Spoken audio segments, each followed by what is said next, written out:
Hello and welcome to the show. Hello, and to the show. Welcome. Please to remember, it's the 5th of November, a date that should not be forgotten. I thought I would try to raise cash with my guy, but so far the business is rotten. Boom, boom.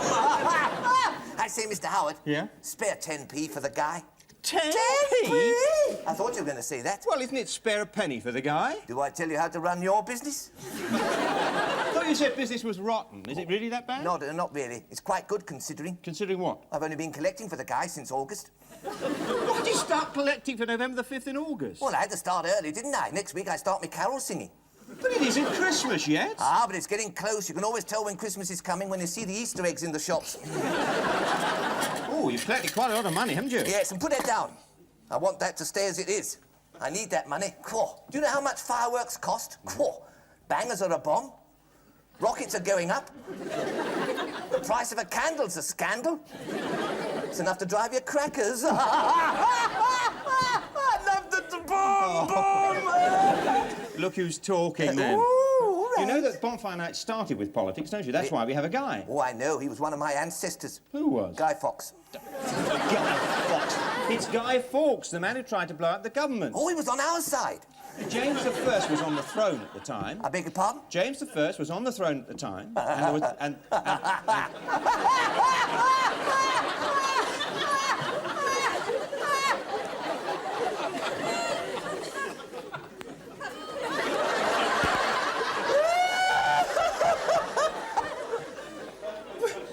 What are you laughing at? Oh, what I said just now, rockets are going up.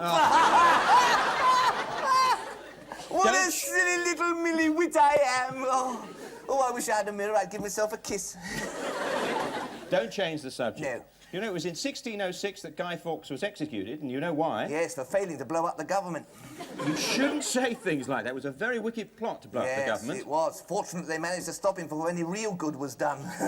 On the night of November the 4th, 1605, yes, in the cellars below the Houses of Parliament, the Beefeaters made a big search, and you know what they were looking for? Yorkshire pudding. No! No! Well, if you're a beefeater, you must have Yorkshire pudding, mustn't you? The Beefeaters were looking for the big plotters. You don't have pig's trotters with Yorkshire pudding! Oh, forget it. As it's bonfire night, of course, you youngsters don't light those fireworks yourself. You get an adult to do it, right, Basil? Absolutely right. Do you know, last year my Uncle Fred lit my fireworks for me. He read the instructions. It said, light the blue touch paper and retire. He hasn't done a day's work from that day to this.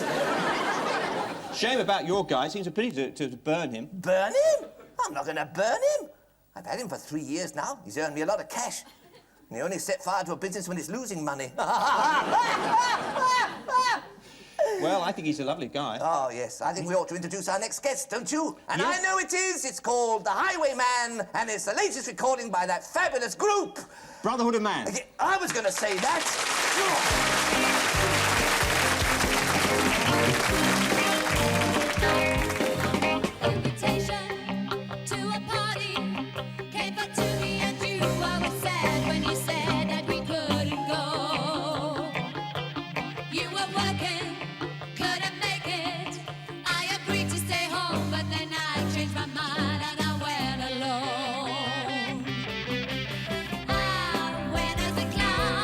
Nobody knew my plan.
This is what?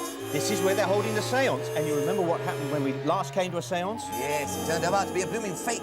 That medium was just a conjurer. Oh, well, that was some time ago, wasn't it? Yes, it's been a long time since. A long time since! Boom, boom! Well, they say that this medium is genuine anyway. She's supposed to be able to bring people back from the other side. Oh, did she bring Georgie Best back to Fulham? Don't be flippant. There sorry. could be something in this spiritualism business. Oh, anyway, right. we'll soon find out. I'll let them know we're here. All right.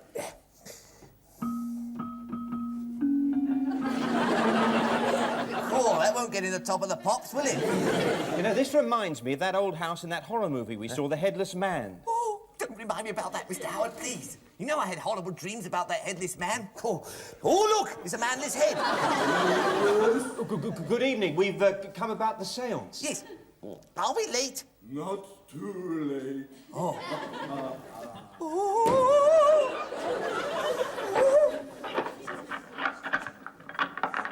That sounds like you trying to open the drinks cabinet.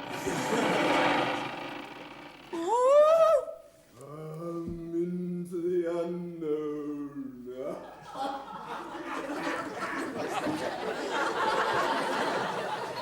I'm off! Don't push me! I'm not going into the unknown, especially with him anyway. Oh, well, come on. You said it was all a fake. Let's prove it's all a fake. You're mad.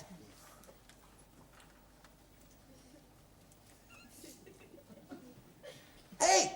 Hey, wait for me! Don't leave me out here, I might be spirited away. Not by you, you flat-faced fool. Shut up. Come on, Basil. Oh, all right. Cool. Well, hurry up then. Oh, you're in. Cool, this floor's a bit mucky, isn't it? Hurry in, gentlemen. Hey, sit down. Look, you better get on the table, Basil. Yes, all right. So you can see what's happening. Yeah. I don't suppose there'll be anything to watch anyway. Cool. Gentlemen, Madame Backyardy. Welcome! Cool. Hey, cop that dress. I bet she used all her clothing coupons to get that one. Mr. Williams and Mr. Brush. I am Madame Backyardy. Oh, good evening, Madame Backyardy. You're welcome, dear boy, to join our little circle. And we shall soon have many more visitors from the back of beyond. Oh, there must be a coachload from Erdington. You don't believe that people can come back, do you, Mr. Brush? Don't you believe in ghosts? I just don't like talking about them, that's all. Are you afraid of the hereafter? Well, it depends who's here and what they're after. We shall begin with the crystal. Ah, good idea. Magic. This will recall what has gone before and reveal what is yet to come. My Auntie Elsie, she used to have a crystal ball like that. She gave it away. Why'd she give it away? She didn't see any future in it.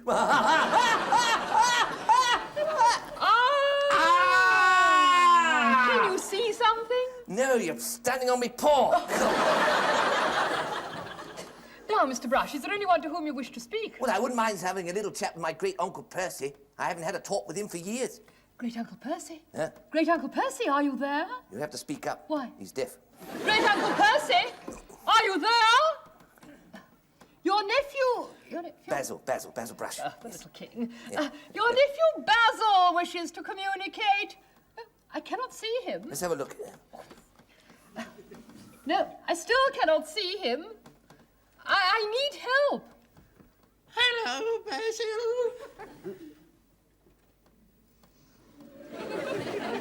Who said that? It's your great-uncle Percy speaking. Oh. How are you, Basil? Oh, I'm fine, thanks, Uncle Percy. How are you? I'm fine, too. Goodbye, Basil.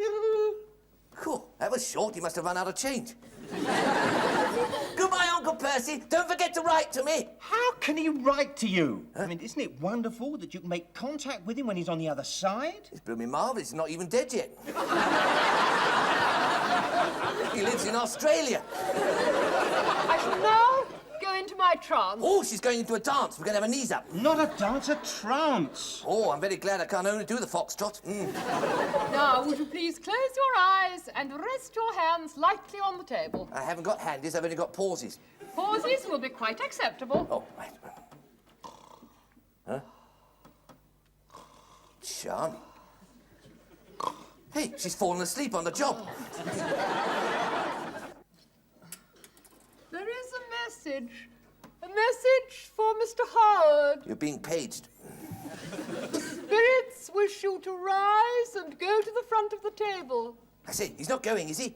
He's in a trance. Well, how can you tell? He always looks like that. Now, will you please sit on the chair? I see. Mrs. Backgarden. Yes? There's no chair there. Nevertheless, sit. Now, Cool. raise your legs and lie down. Cool. I say, Mr. Howard, come on, don't lay down on the job. Rise. Cool. Who's a proper little Freddie Laker then? Now, are you convinced, Mr. Brush? Not really. He's always going up in the air about something or other. Away! Huh? Away to the great Mr. Howard, beyond! you haven't got a license for that. Come back. Come back. Don't leave me here. Come back. Come back. Don't leave me. Mr. Howard, come back. Come back. Mr. Howard, come back. Come back. Oh, come back. Come back. Oh, Mr. What's Howard. all this come back? I haven't been anywhere. You dropped off. You were dreaming. Oh, I am sorry, Mr. Howard. God, I'm so tired. Tired? Well, of course I'm tired. I've been awake all day, haven't I? God. Well, if you doze off now, it's going to be your last because I'm just about to introduce our special guest. Now? Yes, Cool. right now. An exciting star from America. Miss Deniece Williams!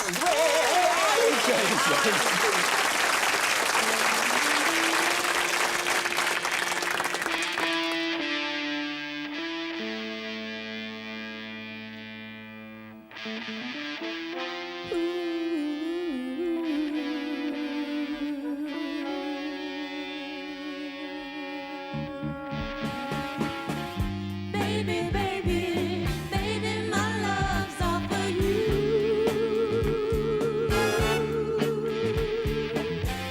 Baby, baby, baby, my love's all for you.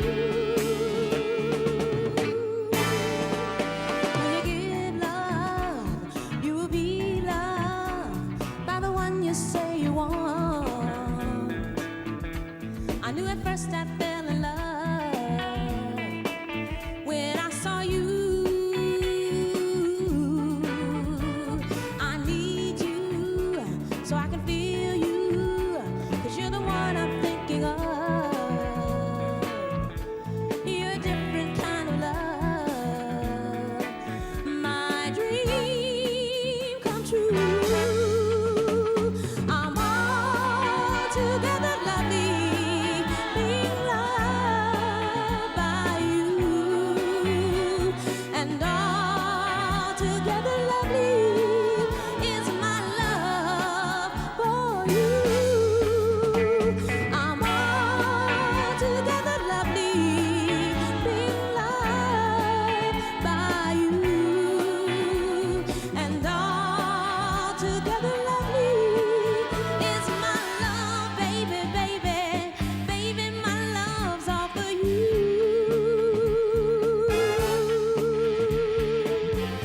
Baby, baby, baby, my love's all for you.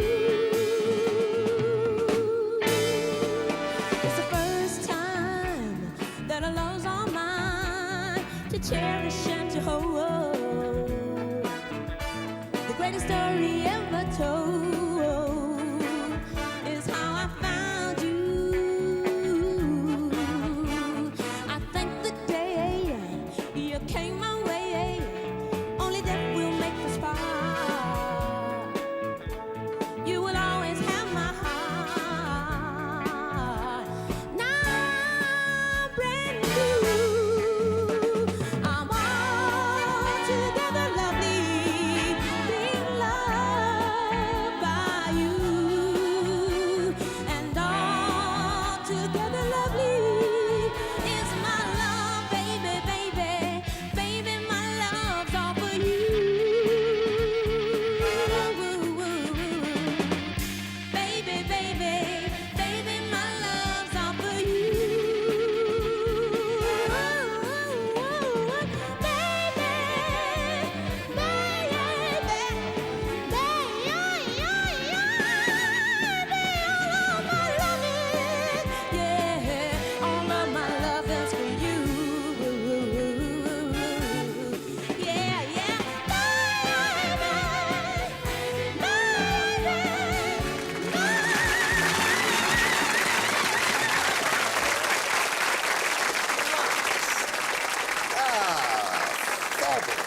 God. Oh, I said, God. Oh, hello, Miss Deniece. How are you? Oh, first of all, Yeah? how are you doing? Oh, I'm doing very well. Okay, and you pronounce my name Deniece, not Dennis. Oh, I'm terribly sorry. Anyone for Deniece? See, all of my friends call me Niecy. Oh, that's nice. You can call me Basil. I say, Miss Niecy, I think you're a super significist. Oh, thank you. Yeah. Listen, are anybody in your family musical? Yes, I have a distant relation. He's a well-known sing-along pianist. Oh, what's his name? Cobby Brush.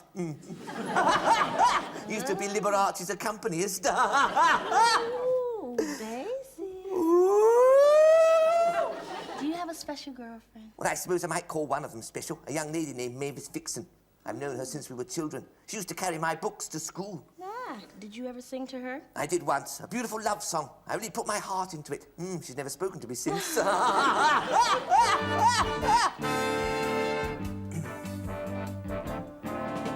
If you really want to reach her, then get yourself a singing teacher. I took some lessons once and Mavis said, oh. Oh, did she bother you madly? No, 'cause I did it so badly. You must sing to her softly and sadly. But those love songs are too hard for me. You don't have to sing in a high C. What's a high C? That's a high C. Oh, I see. Please lend a little ear to my pleas. Tell me what to do, Mr. Nee. Teach me how to sing like you. You must learn to sing a song with ease. Every singer must have repose. Trouble is I sing through my nose. What did you decide to do? Thought I'd learn to croon. Maybe then I'd win my heart's desire. And did your songs of love inspire romance? Not really. I murmured bo bo bo bo bo bo bo bo bo bom bom. Did she enjoy your boo boo boo boo boo boo? No, she left the room. But if you sing it right, she'll get that old feeling. I sang to her one night. She nearly hit the ceiling. Take it easy, take it easy. I will. Just relax like Perry Como, you'll be doing fine. But Miss Niecy, it isn't easy to be tender and romantic with a voice like mine. Oh, would you rather sing like a star? Sure would. I might even buy myself a guitar and do a TV spectacular. You could be better than you are. I could be swinging on the star.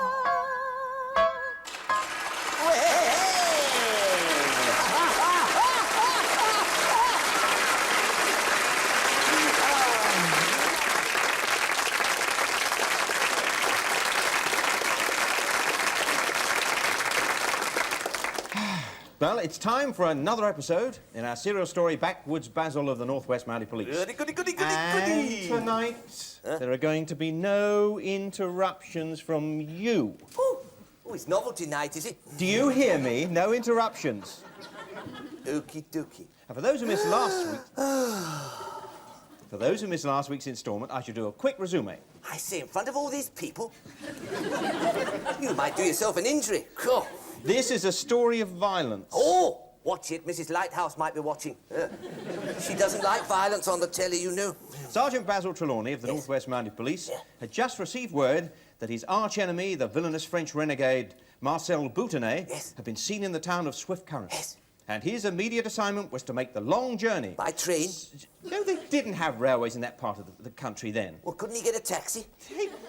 They didn't have taxis in Canada in those days. Sometimes it's the same in London these days. You know our producer's secretary? You mean Libby? Yes, Libby. Nice name, Libby. Her mother was very fond of condensed milk. Anyway, yesterday, Libby tried for 2 hours in London to get a taxi. To no avail. No, to Maida Vale. Handy place to live, Maida Vale. It's only half an hour from Marble Arch by phone. Listen. Make the long journey to arrest Boutonnet, who committed dozens of serious crimes during the past year. Oh, a proper little busybody, wasn't he? He was. In addition to all his other nefarious activities, Boutonnet was also wanted for a recent big train robbery. Why would he want to steal a train? He didn't steal a train, he robbed the passengers. Oh, just like British Rail. Fares are going up again. I keep telling you, Yeah? keep quiet. I beg your pardon. And I think I should remind you, the head of programs is watching this show. I think you ought to create a good impression. Oh, what a good idea. Yeah. My little chickadee. This show is the quintessence of entertainment. Now, who's that meant to be? That's the great W.C. Field. What, Gracie? Watch it. You can go off people you know. Excuse me. Boutonnet had also been selling rifles and bootleg whiskey to the Indians, who called him One Side. Why'd they call him One Side? Don't you remember what I told you last week? Boutonnet had lost his, excuse me, right ear. What, in the studio?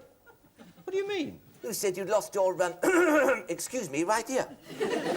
Close the studio doors. Nobody leaves the building until Mr. Howard finds his, excuse me.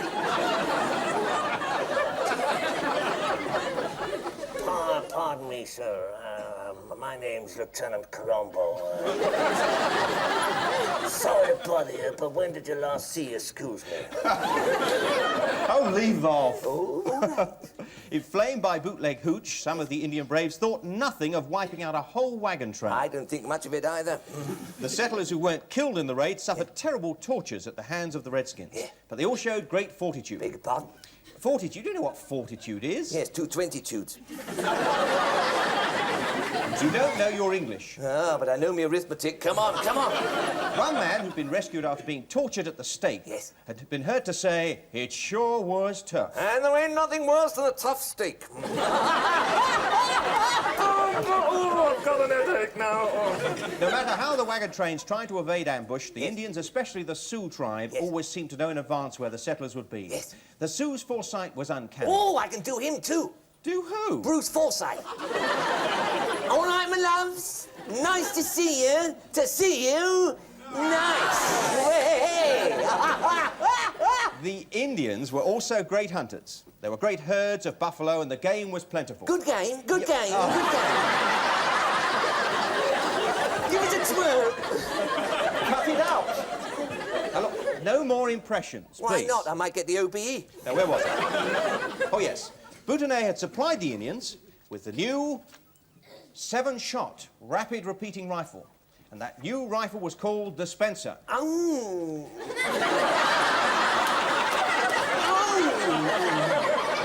Did you hear that, Betty?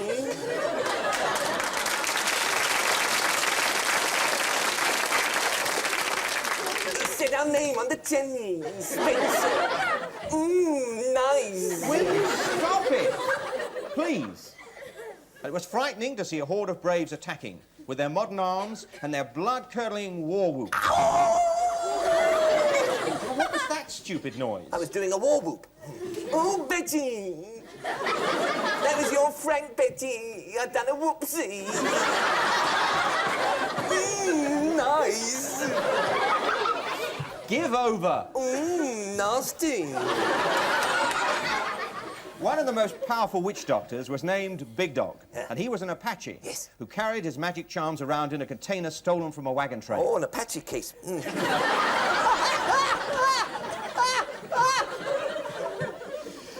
His assistant was named Zebedee, which means man of the gods. And like all Indian witch doctors or magicians, he wore feathers and strings of animal teeth in his hair. Oh, I know one magician who couldn't wear feathers in his hair. Who? David Nixon. This was the sort of thing that Big Dog stole from the wagon train. Oh, yes. Yes. He used that for his magic. Oh. he was feared by all the settlers, for he was very, very, very bloodthirsty. Big Dog would fill the braves with awe, performing his magic with weird, weird cries. This is like that.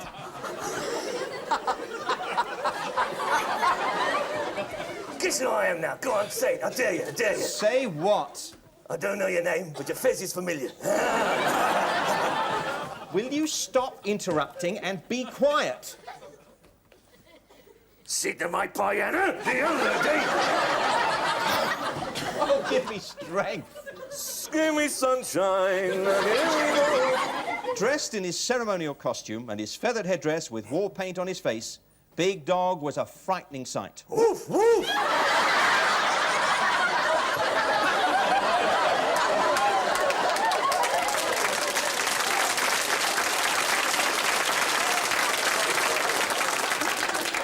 Now who are you supposed to be? Me, Big Dog.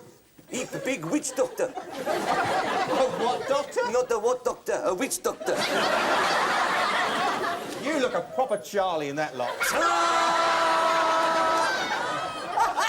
White men speak with forked tongue. No need to get teepee in turmoil. You not like this when we do rain dance together. Ah, look, his little ticker. Stay, boy. Stay, stay, stay. Ah, look. What? No. No, you can't be Big Dog. I'm Big Dog. You're in the little dog. All right, Ticker. All right, you can be my assistant magician, Zebedee. How's that grab you, my little tickety? You want to see some witch doctor magic, Mr. Howard? Do you mean I have any choice? No, you haven't. Please examine that magic bowl and show it is completely empty. Yes, it is completely Now empty. show the cover also completely empty. Yes, that's completely empty. Now, pale face, put cover on magic bowl. Now you'll see heap big Indian medicine. Hocus pocus, fishbone chokers, scissors, just like that. Hey!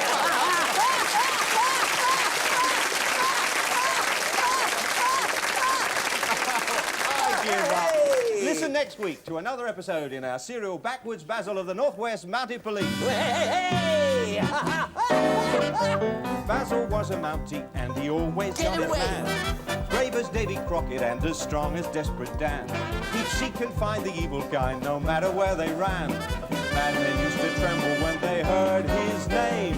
Desperados had no chance when he was on patrol. He'd chase them round the Rockies in the Arctic up the pole.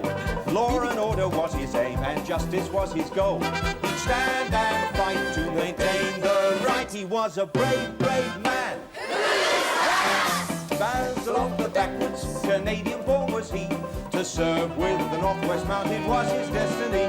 Throughout the great dominion, his name was known by all. And every villain trembled when they heard his battle call.